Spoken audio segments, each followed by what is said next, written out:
সম্মানিত দর্শক, আসসালামু আলাইকুম। 43 ইঞ্চি বডির জন্য কিভাবে ব্লাউজ আপনারা তৈরি করবেন আজকের ভিডিওতে একদম সহজভাবে সূত্র সহ আপনাদের আজকে শিখিয়ে দেব। মনে রাখেন, ব্লাউজের মাত্র 3টি বিষয় যদি আপনি সঠিকভাবে দিয়ে ব্লাউজটা তৈরি করতে পারেন, আপনার ব্লাউজটি শরীরের সাথে ফিটিং হয়ে থাকবে। এটা হচ্ছে পায়ের সাইড। আমরা এভাবে একটা ভাঁজ রাখবো। তো এইভাবে যে ভাঁজটা দিলাম, এখানে 12 ইঞ্চি পরিমাণ আমি একটা ভাঁজ রাখলাম 43 ইঞ্চি বডির জন্য। এখন আমি সর্বপ্রথম ব্লাউজের সামনের পার্ট কাটিং করব। এক একজন এক একভাবে কাটিং করে, তো আমি সর্বপ্রথম সামনের পার্টটা কাটিং করলে আমার কাছে সহজ মনে হয়। এখন আসেন, একদম নিচে একটা মার্জিন করবেন। এই মার্জিন থেকে 2 ইঞ্চি উপরে একটা মার্জিন করবেন। এরপরে এই দাগ থেকে লম্বার মাপ নেবেন। লম্বারটা হবে 16.5 ইঞ্চি। এই যে 16.5তে চিহ্ন করব। এখান থেকে আমরা পুটের মাপ নিব, যেটা ঘাড় বা পুটের মাপ, সেই মাপটা নিব 7 ইঞ্চি।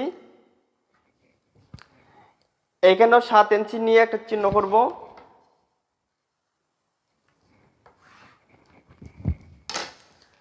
এখান থেকে আর মহলের মাপ 43 ইঞ্চি বডির জন্য আর মহলটা নিব 6 ইঞ্চি 2 পয়েন্ট। এখান থেকে গলার মাপ নিব, গলার পাশে নিব 3.5 ইঞ্চি। 43 ইঞ্চি বডির জন্য 3.5 ইঞ্চি 2 পয়েন্ট কম 3 ইঞ্চি, ঠিক আছে।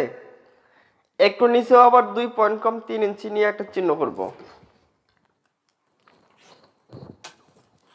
এখান থেকে গলার লম্বাটা নিব 5 ইঞ্চি পরিমাণ।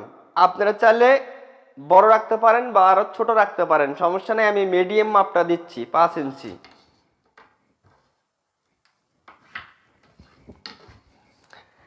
এপাশ থেকে বডির মাপ 43কে 4 ভাগ করে 4-এর 1 ভাগ কত হবে? 2 পয়েন্ট কম 11 ইঞ্চি। নেওয়ার পর সামনা পাটে এখানে আরো 1.5 ইঞ্চি কাপড় আমরা এক্সট্রা নিয়ে নিছি। এখানেও একইভাবে কোমরের মাপ যতটুকু হবে সেটাকে 4 ভাগ করে 1 ভাগ। 37 ইঞ্চি কোমর, 37কে 4 ভাগ করলে 1 ভাগ 9 ইঞ্চি 2 পয়েন্ট। এখানে টিকিনের জন্য আমরা 1 ইঞ্চি নিব বেশি। এরপর সাইডে সেলাইয়ের জন্য আরো 1 ইঞ্চি বেশি নিব।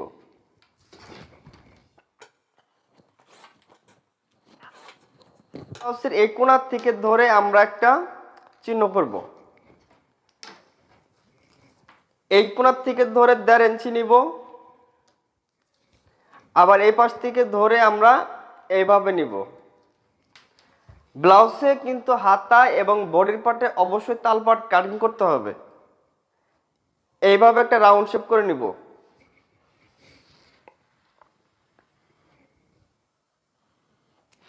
ব্লাউজের এই হাতার আর মহলটা কিন্তু গুরুত্বপূর্ণ বিষয়। এই হাতার আর মহলটা খুব সুন্দর করে দেওয়ার চেষ্টা করুন। এখানে গোল গোলা দিব, তার জন্য গোল রাউন্ড করে নিব। আচ্ছা, এবার আসেন, এইখান থেকে আমরা টিকিনের মাপগুলো দিয়ে দেই। 40, 42, 43 ইঞ্চি বা 45 ইঞ্চি বডি হলে টিকিনের মাপটা দিবেন আপনারা 9.5 ইঞ্চি নিচে। এপাশে আটকানো অংশ এপাশ থেকে ধরে আমরা এপাশে নিব 4.5 ইঞ্চি। 43 ইঞ্চি বডির জন্য এর নিচেও ধরবো 4.5 ইঞ্চি। এটা হচ্ছে আমাদের মিডল সেন্টার। এপাশ থেকে এই কোণা পর্যন্ত একটা মার্জিন করবেন। এরপর এইখান থেকে এই পাশে একটা মার্জিন করবেন। তাহলে ব্লাউজের সামনের পাটে 4টা টিকেন হবে। এখানে একটা, এখানে একটা, এখানে একটা, এখানে একটা, তাহলে মোট 4টা টিকেন। এখন এই মিডল সেন্টার থেকে এই পাশে কত ইঞ্চি করে নেবেন? মনে রাখেন, একটা ব্লাউজের 3টা জিনিস সঠিকভাবে দিতে হবে। তার মধ্যে 1 নম্বরে ব্লাউজের এই টিকিনের মাপটা। এখান থেকে 9.5 ইঞ্চি নেওয়ার পর ঠিক এই মাঝখান থেকে ধরে আমরা 43 ইঞ্চি বডির জন্য 2.5 ইঞ্চি করে নিব। 2.5 ইঞ্চি করে।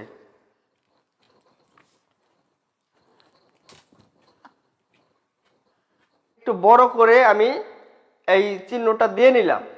এখানে একটা জিনিস মনে রাখবেন, যদি বডি বেশি হয় সেই ক্ষেত্রে তো এই সাইজটাও আপনাদের বড় করে দিতে হবে, তাই না?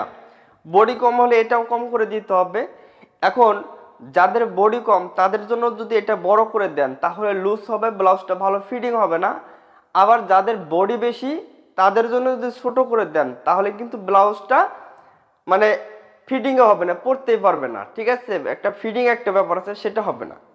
এজন্য আপনারা যেহেতু মহিলা মানুষ আপনাদের তো এত বোঝানোর হয়তো প্রয়োজন নাই, কারণ এই ব্লাউজের যে টিকিনটা বডি অনুযায়ী তাদের এই সাইজটা দিতে হবে, তাহলে কিন্তু ওই ব্লাউজটা তার সাথে শরীরের সাথে ফিটিং হয়ে যাবে।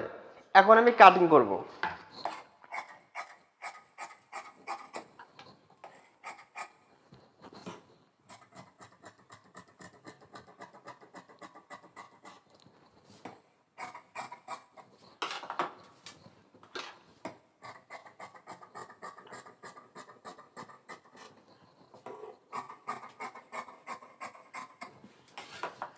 এবার থেকে সামনের পার্ট কাটিং করলাম, তো এবার আমরা কাপড়টাকে এর দিকে ঘুরিয়ে এই পাশ থেকে পিছনের পার্টটা কাটিং করব। এইভাবে একটা ভাঁজ হবে। সামনের পার্টের থেকে পিছন পার্টের এই ভাঁজটা 1/2 ইঞ্চি কম দিবেন, লম্বার দিকেও 1/2 ইঞ্চি ছোট রাখবেন। সামনের পার্টে ভাঁজটা দিয়েছিলাম 12 ইঞ্চি, এই পার্টে দিলাম 11.5 ইঞ্চি। এ পাশে আটকানো অংশ, তাহলে আমাদের এই যে সামনের যে পার্টটা এ পাশে আটকানো অংশ রেখে আমরা এইভাবে বসাবো, লম্বার দিকে 1/2 ইঞ্চি ছোট করে রাখবো। এই সামনের পার্টটা রাখার একটা নিয়ম হচ্ছে, পিছন পার্টের থেকে সামনের পার্টটা এই পাশে 2 সুত পরিমাণ বাড়তি করে দিতে হবে, কারণ সামনে আমাদের বোতাম প্লেটের জন্য সেলাই পড়বে, সেই সেলাই মার্জিনের 2 পয়েন্ট পরিমাণ এই পাশে সামনের পার্টটা দিয়ে দিছি। এখন কথা হচ্ছে, কেউ যদি সামনের গলার থেকে পিছনের গলাটা বড় নেয় সেই ক্ষেত্রে কি করবেন, সেই ক্ষেত্রে এইখানে একটা মার্জিন করে নেবেন। মার্জিন করার পর এই পার্টটা সরিয়ে আপনাদের পিছন পার্টের গলা যদি বড় লাগে তাহলে এখানে 6 ইঞ্চি বা 7 ইঞ্চি বা 8 ইঞ্চি নিয়ে পিছনটা বড় করে নিতে পারেন। এখন যদি আবার কেউ ছোট চায়, সামনের পার্টের থেকে পিছন পার্টটা ছোট গলার নিলে এইখান থেকে ধরে আপনারা 4 ইঞ্চি অথবা 3.5 ইঞ্চি দিতে পারেন। এবং আমি আজকে যার জন্য তৈরি করব তার জন্য সামনে পিছনে গলাটা একই মাপ দিব, এজন্য আমি এই মাপে আমি কাটিং করে নিব।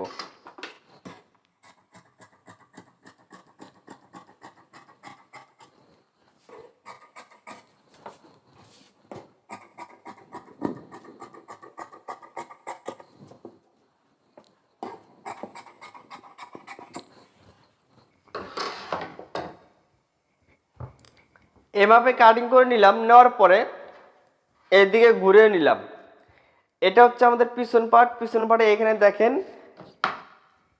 1/2 ইঞ্চি ছোট রাখতে হবে সামনের পার্টের থেকে।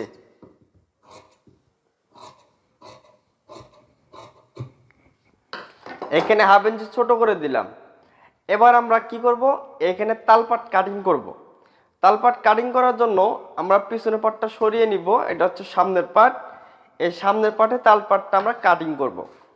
এইখান থেকে ধরে ভিতর দিকে আরেকটু রাউন্ড করে কাটলেই কিন্তু তালপাট হয়ে যাবে। খেয়াল করেন, এইখান থেকে হালকা করে ধরবো,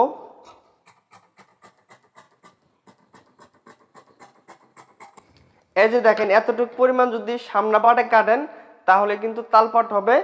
এইভাবে কাটলে হাতার মহড়ায় কিন্তু আপনাদের ফুলে থাকবে না, একদম ফিটিং মাপটা হয়ে থাকবে। যদি এতটুকু না কাটেন তাহলে এই কাপড়টা এবং কি হাতার পাটের কাপড়টা 1 ইঞ্চি বড় হয়ে যাবে, এই কাপড়টা কিন্তু সামনের পাটে ফুলে থাকবে, ফিটিং হবে না। এজন্য তাহলে দেখেন এই টিকিনের মাপটা এবং কি যে হাতার আর মহল বা তালপাট, এই দুইটা জিনিস। আরেকটা জিনিস হচ্ছে, আপনি যখন সেলাই করবেন তখন এই বডির মাপ, কোমরের মাপ, হাতার মুখের মাপ অ্যাকুরেট করবেন, তাহলে ব্লাউজটা দেখবেন ফিটিং হবে। এবার আমরা হাতা কাটিং করব।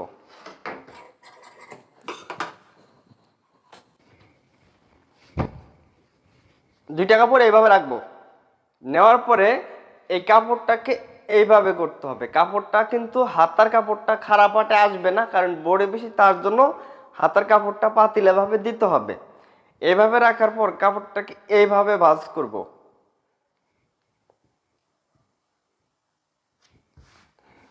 এখানে তাহলে আমাদের 4 পাট কাপড় হলো।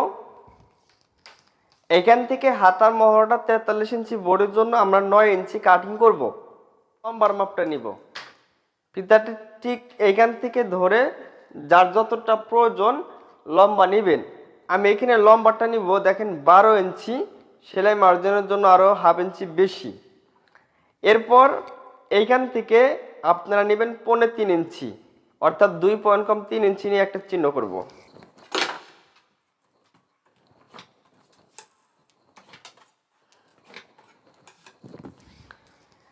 এরপর এখানের থেকে আমাদের হাতার মুখের মাপটা আছে 6 ইঞ্চি। 6 ইঞ্চি নেওয়ার পর সেলাইয়ের জন্য 1 ইঞ্চি অথবা হাফ ইঞ্চি এক্সট্রা নিয়ে নেবেন। এখান থেকে এভাবে আমরা হাতার মহড়ার মাপটা নিব। এই মাপটা কি হিসেবে নিতে হয়, এটা বডি অনুযায়ী নিতে হয়। তো 43 ইঞ্চি যেহেতু আমাদের ব্লাউজের বডি 43কে 4 ভাগ করলে 4-এর 1 ভাগ, 2 পয়েন্ট কম 11 ইঞ্চি হচ্ছে। তাহলে 2 পয়েন্ট বাদ দিয়ে দিলে 10.5 ইঞ্চি হচ্ছে। তো এই 10.5 থেকে যদি আমরা 1.5 ইঞ্চি বাদ দিয়ে দেই তাহলে কত থাকবে? 1.5 ইঞ্চি বাদ দিলে আমাদের থাকবে 9 ইঞ্চি। তাহলে এই যে আমরা এখান থেকে 9 ইঞ্চি কাটিং করব। সেলাই করার পর আমাদের 8.5 অথবা 8 ইঞ্চি থাকলেই হয়ে যাবে। তো এই যে দেখেন এখান থেকে 8.5, তাহলে এখানে সেলাই মার্জিনের জন্য আমরা হাফ ইঞ্চি কাপড় আমরা বেশি রাখলাম। এরপর আমরা এই যে শেপ কাট দিয়ে শেপটা দিয়ে দিব।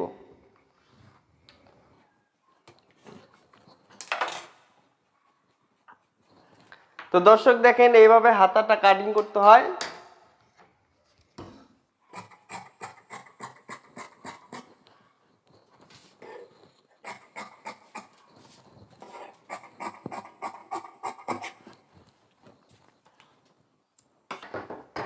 এভাবে হাতা কাটিং করার পর দেখেন যে হাতার এক পাটে জয়েন্ট পড়বে একটু।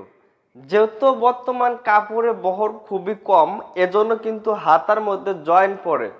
ঠিক আছে, এজন্য সবসময় ব্লাউজ তৈরি করতে গেলে কাপড় লাগবে বেশি। যখনই বডি বেশি হবে, লম্বা বেশি হবে, তখন কিন্তু কাপড় বেশি বেশি নিতে হবে ব্লাউজের ক্ষেত্রে।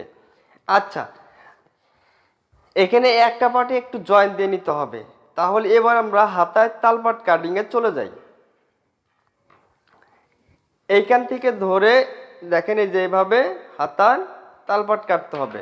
এই পাশে হয় এই পাশে কাটবেন, না হয় এই পাশে কাটবেন, সমস্যা নাই। তো আমি এই পাশে কাটিং করে নিচ্ছি। এইখান থেকে ধরবো অল্প একটু করে কাপড়, এইভাবে আমি কেটে দিব। এতটুকু কাপড় কাটলে কিন্তু তালপাট হয়ে যাবে, সমস্যা নাই। এই যে দেখেন একটু ছোট বড়, ঠিক আছে, এরকম করলে কিন্তু তালপাট হবে। তো দর্শক এবার হাতার মহড়ার সাথে আমরা একটু মিল করে দেখাই এটা মিলে কিনা। মিল করার জন্য পিছন পাট নিতে হবে। পিছন পাটের বডি আছে কত? 43কে 4 ভাগ করে 4-এর 1 ভাগ, 2 পয়েন্ট কম 11 ইঞ্চি। 2 পয়েন্ট কম 11 ইঞ্চি নিয়ে একটা চিহ্ন করলাম। তাহলে ব্লাউজটি সেলাই করার পর আমাদের এইখানে সেলাইটা যাবে আর এইখানে সেলাই মার্জিনের জন্য যাবে। এখন যদি আমি এইভাবে ফিতাটা ঘুরিয়ে মাপ দিই কত ইঞ্চি আসে, এখানে দেখেন 8 ইঞ্চি 2 পয়েন্ট।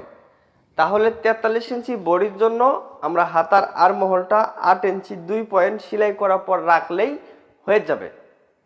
এই যে দেখেন 8 ইঞ্চি 2 পয়েন্ট, এখানে হাফ ইঞ্চি সেলাই মার্জিনের জন্য বেশি। এরপরেও আপনাদের যদি এইভাবে মিল করে দেখাই, যে দেখেন হাতার মহরটা কিন্তু অ্যাকুরেট হয়ে গেল। হাতার মহরটা অ্যাকুরেট। আশা করি বুঝতে পারছেন যে কিভাবে ব্লাউজ কাটিং করতে হয়। পিছন পাটের টিকিনটা একটু দেখিয়ে দেই। এখানেও 4.5, এখানেও 4.5। এই নিচ থেকে ধরে আপনারা 7 ইঞ্চি উপরে একটা চিহ্ন করে এই যে পিছন পাটের টিকিনটা এইভাবে দিয়ে দিবেন। আশা করি বুঝতে পারছেন, ঠিক আছে।